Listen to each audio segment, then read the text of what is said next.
नमस्कार, जय हिंद, वंदे मातरम। दोस्तों, आरएस एजुकेशन ऑनलाइन प्लेटफॉर्म पे आप सभी का स्वागत है। दोस्तों, आज की इस वीडियो में हम मुगल काल से रिलेटेड एक टॉपिक उठा के आए हैं, जिसका आज का हमारा टॉपिक है बाबर। तो आज की इस वीडियो में बाबर से रिलेटेड जिसकी जीवन की आधारित जो भी घटनाएं हैं उससे रिलेटेड जो क्वेश्चन बन सकते हैं उन टॉप 30 क्वेश्चन के बारे में इस वीडियो में हम चर्चा करने वाले हैं। दोस्तों, वीडियो को बिना स्किप किए हमारे साथ जुड़े रहिए, वीडियो को पूरा देखना बिल्कुल ना भूलें, वीडियो को पूरा देखें क्योंकि एक एक क्वेश्चन आपके लिए बहुत महत्वपूर्ण है। तो चलिए दोस्तों, शुरुआत करते हैं। आज की इस वीडियो को देख लेते हैं। आज के हमारे जो महत्वपूर्ण प्रश्न हैं इस सीरीज को देखते हैं, शुरुआत करते हैं इस सीरीज की। तो हमारा आज का पहला प्रश्न है, भारत का प्रथम मुगल बादशाह कौन था? तो option A Shahjahan, option B Babur, option C Humayun या ऑप्शन डी अकबर। तो दोस्तों, इसका जो राइट आंसर है, भारत का प्रथम मुगल बादशाह वो बाबर था। तो ऑप्शन जो बी है इस क्वेश्चन का बिल्कुल राइट आंसर है।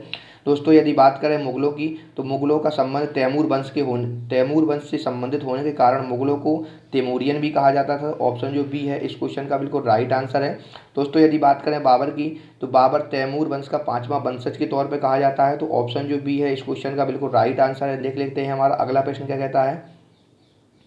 भारत में मुगल शासन स्थापित करने के पश्चात जहीरुद्दीन मोहम्मद ने अपना नाम क्या रखा था? Option A Jahangir, option B Shahjahan, option C Babur या ऑप्शन डी मुराद बख्श। दोस्तों, जब भारत में मुगल शासन स्थापित किया बाबर ने, तो उसके पश्चात उसने अपना नाम बदल कर जहीरुद्दीन मोहम्मद से अपना नाम बदल कर बाबर कर लिया था। तो ऑप्शन जो सी है इस क्वेश्चन का बिल्कुल राइट आंसर है। दोस्तों, यदि बात करें मुगल काल में जो बाबर था या बाबर से रिलेटेड जो भी और थे, तो मध्यकालीन भारत में जो मुगल थे ये मूलतः चगताई तुर्क कहे जाते थे, या मूलतः जो है ये चगताई तुर्क थे। तो ऑप्शन जो सी है इस क्वेश्चन का राइट आंसर है। दोस्तों, यदि आपसे पूछा जाए कि मुगल शासित शासन स्थापित करने के पश्चात जहीरुद्दीन मोहम्मद ने अपना नाम क्या रखा था, तो इसका जो राइट आंसर है वो है ऑप्शन सी। बात करते हैं हमारे अगले प्रश्न की। दोस्तों, यदि आप यूपी ट्रिपल एस सी पेट या किसी बड़ी एग्जाम की तैयारी कर रहे हैं तो आप हमारे साथ जुड़े रहिए। हमारी चैनल को सब्सक्राइब करना बिल्कुल ना भूलें। हमारी चैनल को लाइक शेयर एंड सब्सक्राइब कर लें ताकि कोई भी, और बेल आइकन का बटन दबा लें ताकि कोई भी नई वीडियो अपलोड होने पर आपके पास नोटिफिकेशन आ जाए। चलिए दोस्तों, देख लेते हैं हमारा ये प्रश्न क्या कहता है। बाबर का जन्म 24 फरवरी 1483 ईस्वी को कहाँ हुआ था? Option A Kabul, option B Fergana, option C दिया हुआ है कंधार या ऑप्शन डी दिया हुआ है गजनी। तो दोस्तों, बाबर का जन्म 24 फरवरी 1483 को ये फरगना में हुआ था, जो कि वर्तमान में उज्बेकिस्तान में पड़ता है। तो ऑप्शन जो बी है इस क्वेश्चन का बिल्कुल राइट आंसर है। दोस्तों, यदि बात करें बाबर के पिता की, तो बाबर अपने पिता पक्ष से ये किस वंश का था? तो बाबर अपने पिता पक्ष से तैमूर वंश का था, तथा माता के पक्ष से यह चंगेज खां या मंगोल शासक के वंश का था। तो ऑप्शन जो बी है इस क्वेश्चन का बिल्कुल राइट आंसर है। बात करते हैं हमारे अगले प्रश्न की। दोस्तों, यदि आप तैयारी नहीं करेंगे तो आपको पता ही है कि UP triple S C PET के एग्ज़ाम में अब ज़्यादा समय नहीं रह गया है। 15-16 अक्टूबर को इस परीक्षा का आयोजन होना है। तो आप लोग अपनी तैयारी को निरंतर बनाए रखें। चलिए दोस्तों, देखते हैं हमारा चौथा प्रश्न क्या कहता है। बाबर के पिता का क्या नाम था? तो option A Umar Sheikh Mirza, option B Sheikh Mubarak, option C Mir Jafar, option D Khan Abdullah. तो दोस्तों, बाबर के पिता का जो नाम था वो शेख उमर शेख मिर्जा था। तो ऑप्शन जो ए है इस क्वेश्चन का बिल्कुल राइट आंसर है, जो कि फरगना नामक एक छोटे से राज्य के शासक थे। तो ऑप्शन जो ए है इस क्वेश्चन का बिल्कुल राइट आंसर है। बात करते हैं हमारे अगले प्रश्न की। दोस्तों, इस वीडियो में हमने आपके लिए महत्वपूर्ण क्वेश्चन ही सिलेक्ट किए हैं जो कि बार बार एग्जाम में पूछे जाते हैं, और आगे भी इन एग्जामों आगे जो आयोग द्वारा एग्जाम होने हैं उसमें भी इस क्वेश्चनों की आने की प्रबल संभावना है। तो आप लोग इस वीडियो को देखकर अपने कम से कम 2 नंबर तो अपने आप पक्के मानिए। तो आप लोग बिल्कुल वीडियो को देखना बिल्कुल ना भूलें और स्किप करके बिल्कुल ना देखें। दोस्तों, हो सकता है आपको कोई क्वेश्चन छूट जाए, शायद वो एग्जाम में मिल जाए। तो आपको पता ही है कि एक एक नंबर इस परीक्षा में कितना महत्वपूर्ण है। दोस्तों, हमारा देखते हैं ये क्वेश्चन। बाबर ने परगना राज्य का उत्तराधिकार कब प्राप्त किया? तो ऑप्शन ए 4 मई 1472, ऑप्शन बी 8 जून 1494, ऑप्शन सी 7 जुलाई 1526 या ऑप्शन डी 4 नवंबर 1746। दोस्तों, इसका जो राइट आंसर है वो है ऑप्शन बी 8 जून 1494 को बाबर ने फरगना राज्य का उत्तराधिकार प्राप्त किया था या फरगना राज्य की गद्दी पर बैठा था। तो ऑप्शन जो बी है इस क्वेश्चन का बिल्कुल राइट आंसर है। बात करते हैं हमारे अगले प्रश्न की।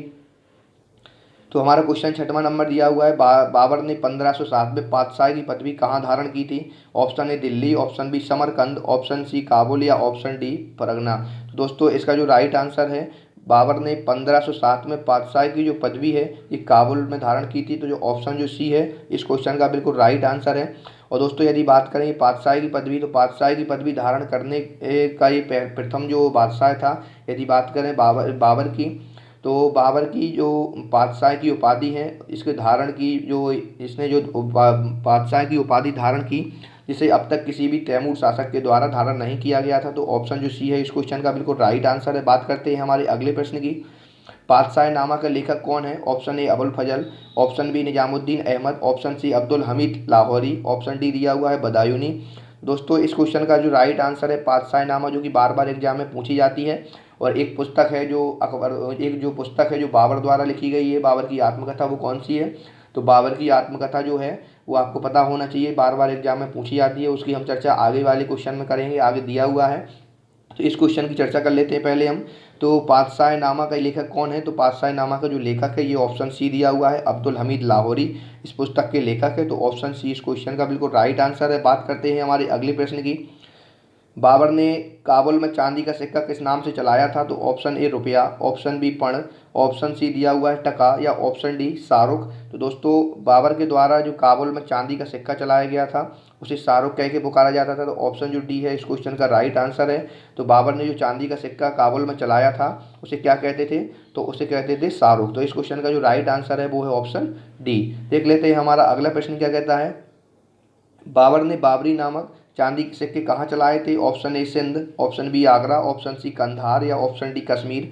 तो दोस्तों इसका जो राइट आंसर है, बाबर ने बाबरी नामक जो चांदी के सिक्के हैं ये कहाँ पर चलाए थे? तो इसका जो राइट आंसर है वो है ऑप्शन सी कंधार में बाबर द्वारा बाबरी नामक चांदी के सिक्के चलाए गए थे। तो ऑप्शन जो सी है इस क्वेश्चन का राइट आंसर है। बात करते हैं हमारे अगले प्रश्न की। देख लेते हैं हमारा अगला प्रश्न क्या कहता है। तो बाबर ने प्रसिद्ध तुलगमा जो पद्धति का प्रयोग सर्वप्रथम किस युद्ध में किया था? तो ऑप्शन ए पानीपत का प्रथम युद्ध, ऑप्शन बी खानवा का युद्ध, ऑप्शन सी चंदेरी का युद्ध, या ऑप्शन डी दिया हुआ है घाघरा का युद्ध। तो दोस्तों बाबर की जो प्रसिद्ध तुलगमा पद्धति है इसका प्रयोग सर्वप्रथम पानीपत के प्रथम युद्ध में किया गया था। तो ऑप्शन जो ए है इस क्वेश्चन का बिल्कुल राइट आंसर है। यदि बात करें पानीपत का युद्ध, ये घटना कब होती है?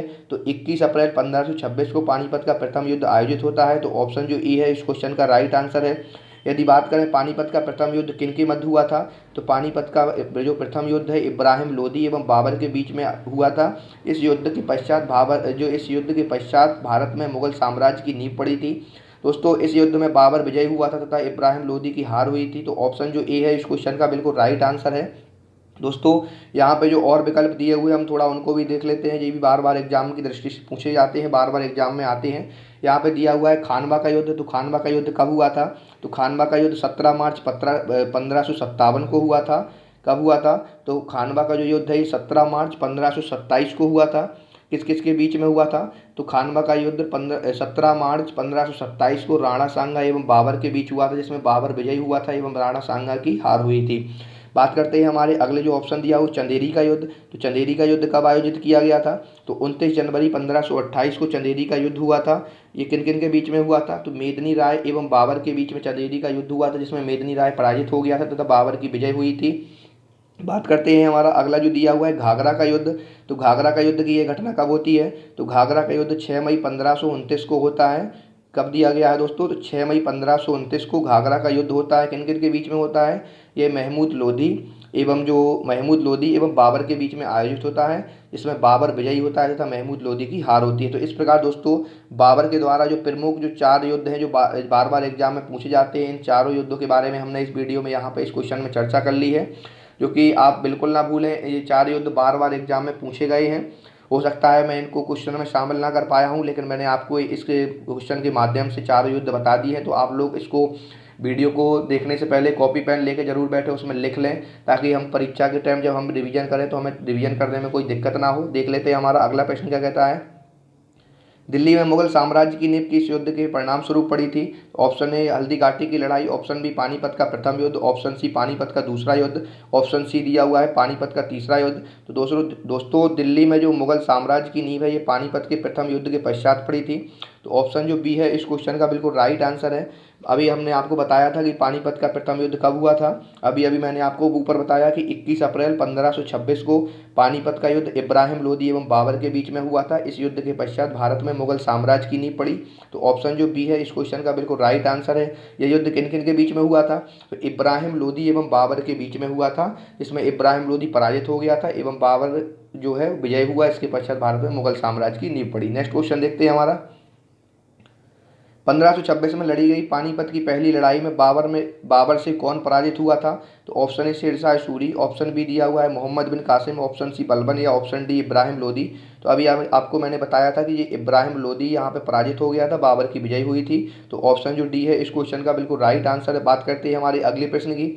किस युद्ध के दौरान बाबर को कलंदर की उपाधि दी गई थी? तो ऑप्शन ए खानवा का युद्ध, ऑप्शन बी चंदेरी का युद्ध, ऑप्शन सी पानीपत का प्रथम युद्ध, ऑप्शन डी दिया हुआ है घाघरा का युद्ध। तो दोस्तों इसका जो पानीपत का जो प्रथम युद्ध हुआ था उसके दौरान बाबर को कलंदी की उपाधि दी गई थी। तो ऑप्शन जो सी है क्वेश्चन, जो विकल्प जो सी है इस क्वेश्चन का बिल्कुल राइट आंसर है। दोस्तों सबसे पहले मैं आपसे कहना चाहूँगा कि आप वीडियो देखने से पहले कॉपी पेन में जो चारों विकल्प दिए गए हैं आप अपने हिसाब से जो आपको उत्तर सही लगता है उसको लगा के देखें। इसके बाद हमारे द्वारा जो उत्तर बताए गए हैं आप उससे मिलान करके आप अपने आप को जांचें परखें कि हमारे अपने आप का स्वयं मूल्यांकन करें कि हमारे कितने नंबर आ सकते हैं। तो उस दृष्टि से आपका एक तैयारी भी अच्छी बनी रहेगी और आपको पता चल जाएगा कि हमारे कहाँ कमी रह गई है। तो इस हिसाब से आप अपनी तैयारी को बराबर बनाए रखें, क्योंकि दोस्तों अब ज़्यादा समय नहीं रह गया है। तो दोस्तों आप अपनी तैयारी को निरंतर बनाए रखें। देखते हैं हमारा अगला प्रश्न क्या कहता है। मध्यकालीन भारत में किसने सर्वप्रथम युद्ध में तोपों का प्रयोग किया था? तो option A Babur, option B Akbar या option C Sher Shah Suri, option D दिया हुआ है बलबन। तो दोस्तों इसका जो राइट आंसर है वो है बाबर। मध्यकालीन भारत में सर्वप्रथम युद्ध में तोपों का प्रयोग बाबर के द्वारा किया गया था। तो ऑप्शन जो ए है इस क्वेश्चन का बिल्कुल राइट आंसर है। बात करते हैं हमारे अगले प्रश्न की। भारत के दो प्रमुख तोपचियों का क्या नाम था? ऑप्शन दिया हुआ है अब्दुल्ला खान एवं अबुल हसन, ऑप्शन बी दिया हुआ है जुनैद खान एवं मिर्जा फवाद, ऑप्शन सी मुस्तफ़ा एवं उस्ताद अली कुली या ऑप्शन डी इनमें से कोई नहीं। तो दोस्तों बाबर के जो प्रमुख जो तोप चलाने वाले थे या दो निशानेबाज थे या उनको तोपची बोले, तो जो तोपची थे वो ऑप्शन जो सी मुस्तफ़ा एवं उस्ताद अली खान थे, जिन्होंने प्रथम विश्व युद्ध जो बाबर का जो युद्ध हुआ था पानीपत का प्रथम युद्ध उसमें भाग लिया था। तो ऑप्शन जो सी है इस क्वेश्चन का बिल्कुल राइट आंसर है। तो बाबर के दो तोपचियों क्या नाम था? मुस्तफ़ा एवं उस्ताद अली कुली। तो ऑप्शन जो सी है बिल्कुल राइट आंसर है। बात करते हैं हमारे अगले प्रश्न की। खानवा के युद्ध में बाबर द्वारा पराजित होने वाला राजपूत राजा कौन था? तो option A Rudradev, option B Uday Singh, option C Rana Pratap Singh, option D दिया हुआ है राणा सांगा। दोस्तों इस क्वेश्चन का जो राइट आंसर है वो है राणा सांगा, जो कि बाबर द्वारा पराजित हो गया था खानवा के युद्ध में। खानवा का युद्ध कब हुआ था? तो खानवा का युद्ध 1527 में राणा सांगा एवं बाबर के बीच में हुआ था, जिसमें बाबर ने राणा सांगा को पराजित कर दिया था। नेक्स्ट क्वेश्चन देखते हैं हमारा। किस युद्ध में बाबर ने जिहाद का नारा दिया था? तो ऑप्शन ए खानवा का युद्ध, ऑप्शन बी चंदेरी का युद्ध, ऑप्शन सी पानीपत का प्रथम युद्ध, ऑप्शन डी दिया हुआ है घाघरा का युद्ध। तो दोस्तों बाबर ने जिहाद का नारा ये खानवा के युद्ध में दिया था, खानवा के युद्ध में। तो ऑप्शन जो ए है इस क्वेश्चन का राइट आंसर है। बात करते हैं हमारे अगले प्रश्न की। किस युद्ध में विजय के उपरांत बाबर ने गाजी की उपाधि धारण की? ऑप्शन ए घाघरा का युद्ध, ऑप्शन बी खानवा का युद्ध, ऑप्शन सी हल्दी घाटी का युद्ध या ऑप्शन डी पानीपत का प्रथम युद्ध।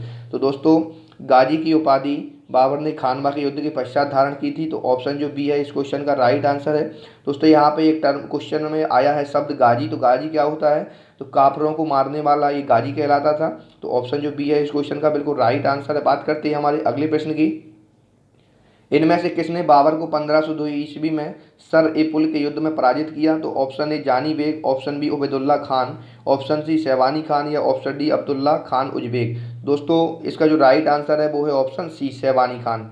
नेक्स्ट क्वेश्चन देखते हैं हमारा। किसने सैनिक संगठन में श्रेणी प्रणाली का प्रचलन किया, जिसमें छोटी टुकड़ी में 50 सैनिक होते थे? तो दोस्तों ये जो शुरुआत है ये बाबर के द्वारा की गई थी। तो ऑप्शन जो ए है इस क्वेश्चन का बिल्कुल राइट आंसर है। इसके द्वारा श्रेणी प्रणाली का प्रचलन किया गया था, जिसकी प्रत्येक छोटी टुकड़ी में 50 सैनिक हुआ करते थे। तो ऑप्शन जो बी है इस क्वेश्चन का बिल्कुल राइट आंसर है। बात करते हैं हमारे अगले प्रश्न की। मुगल काल की राजभाषा कौन सी थी? Option A Urdu, option B Hindi, option C Arabi या ऑप्शन डी फारसी। दोस्तों मुगल काल की जो राजभाषा थी ये फारसी भाषा थी। तो ऑप्शन जो डी है इस क्वेश्चन का बिल्कुल राइट आंसर है। नेक्स्ट क्वेश्चन देख लेते हैं हमारा। मुगल काल में जिले को किस नाम से जाना जाता था? तो ऑप्शन ए सूबा, ऑप्शन बी दस्तूर, ऑप्शन सी सरकार या ऑप्शन डी आहार।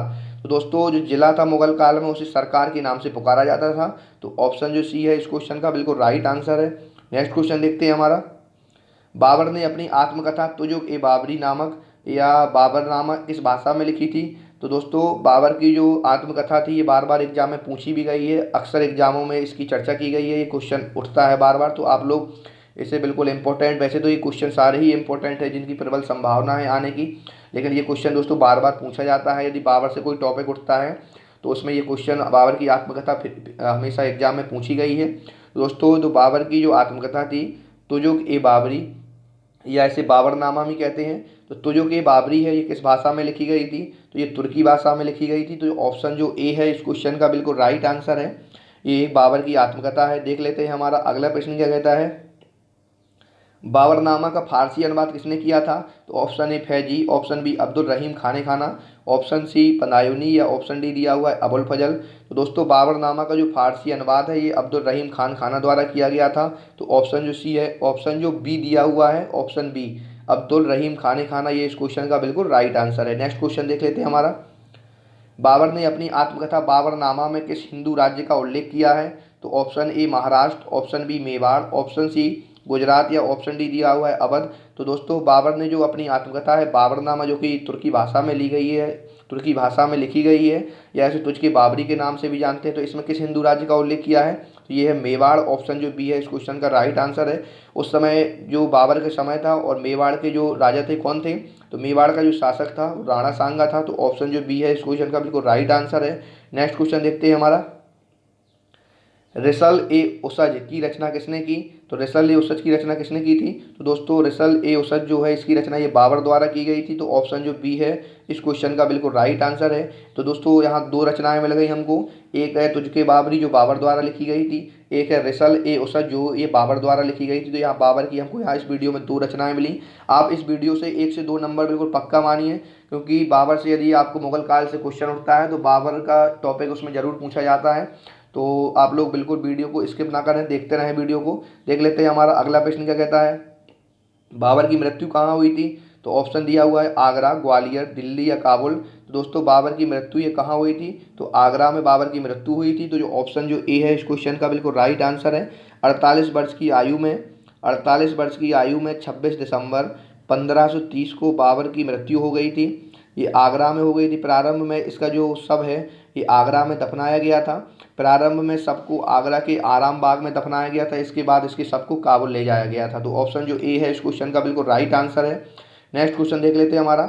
बाबर का मकबरा कहाँ स्थित है? तो दोस्तों ऑप्शन दिए हुए हैं Delhi, option B Lahore, option C Kabul, या ऑप्शन डी कराची।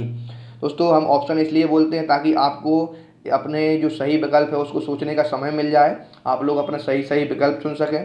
तो बाबर का जो मकबरा है ये कहाँ स्थित है? तो ये काबुल में स्थित है। ऑप्शन जो सी है इस क्वेश्चन का बिल्कुल राइट आंसर है। बात करते हैं हमारे अगले प्रश्न की। बाबरी मस्जिद का निर्माण किसने कराया था?